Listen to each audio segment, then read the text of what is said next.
নমস্কার বন্ধুরা, চলে এসেছি আজ একটা নতুন রেসিপি নিয়ে। আজকে আমি বানিয়ে দেখাবো গাটি কচু আলু মাছ দিয়ে ঝোল। খেতে কিন্তু দারুণ লাগে। তাহলে চলুন শুরু করা যাক। এখানে আমি 3 পিস কাতলা মাছ নিয়েছি, আর কাতলা মাছের গায়ে আমি নুন হলুদ মাখিয়ে নেব। পরিমাণ মতো নুন দিয়ে দিচ্ছি, 1 চামচের মতো হলুদ গুঁড়ো দিয়ে দিলাম। হাত দিয়ে ভালো করে মাছগুলোকে মাখিয়ে নিচ্ছি। মাছগুলো মাখানো হয়ে যাওয়ার পর মাছগুলোকে আমি এবার ভেজে নেব। কড়াই বসিয়ে দিয়েছি, গ্যাসটাকে অন করে দিয়েছি। কড়াইটা গরম হয়ে গেছে, দিয়ে দিচ্ছি তেল।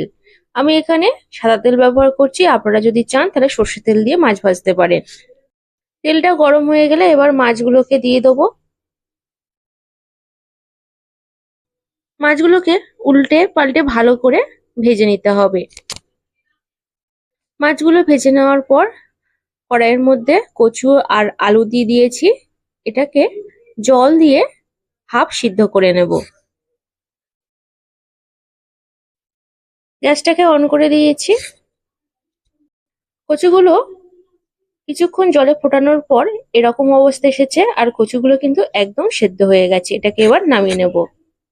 কড়াইটা পরিষ্কার করে দিয়েছি আর গ্যাসটাকে অন করে দিয়েছি।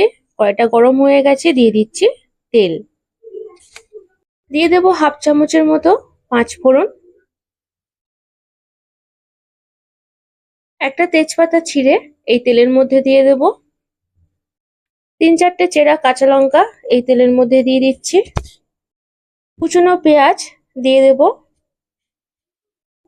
খুন্তি দিয়ে ভালো করে পেঁয়াজটাকে একটু ভেজে নিতে হবে। দিয়ে দেব 1 চামচের মতো আদা বাটা। দিয়ে দেব 1 চামচের মতো রসুন বাটা। আবার খুন্তি দিয়ে ভালো করে সবকিছুকে নেড়ে চেড়ে দিতে হবে। পেঁয়াজটা ভেজে নেওয়ার পর সেদ্ধ করা কচু আর আলু এর মধ্যে আমি দিয়ে দেব। আর অবশ্যই কিন্তু জল ঝরিয়ে দিতে হবে। আবার ভালো করে খুন্তি দিয়ে সবকিছুকে একসাথে কষিয়ে নিতে হবে। পরিমাণ মতো নুন দিয়ে দিচ্ছি, হাফ চামচের মতো হলুদ গুঁড়ো দিয়ে দিচ্ছি, হাফ চামচের মতো লঙ্কার গুঁড়ো দিয়ে দিচ্ছি। আবার খুন্তি দিয়ে ভালো করে সবকিছুকে একসাথে নেড়ে চেড়ে দিতে হবে। এগুলোকে ভালো করে ভেজে নেওয়ার পর পরিমাণ মতো জল দিয়ে দিচ্ছি। আপনারা আপনাদের ঝোলের পরিমাণ অনুযায়ী জল দিয়ে দেবেন, যেহেতু আলু আর কচু কিন্তু আগে থেকেই সেদ্ধ করা আছে। আর বেশি কিন্তু সেদ্ধ হওয়ার কোনো প্রয়োজন নেই। এই ঝোলের মধ্যে ভাজা মাছগুলোকে আমি দিয়ে দিচ্ছি। গ্যাসের ফ্লেমটাকে এবার ফুল করে দিচ্ছি। কিছুক্ষণ ফুটতে থাকার পর এরকম অবস্থা এসেছে।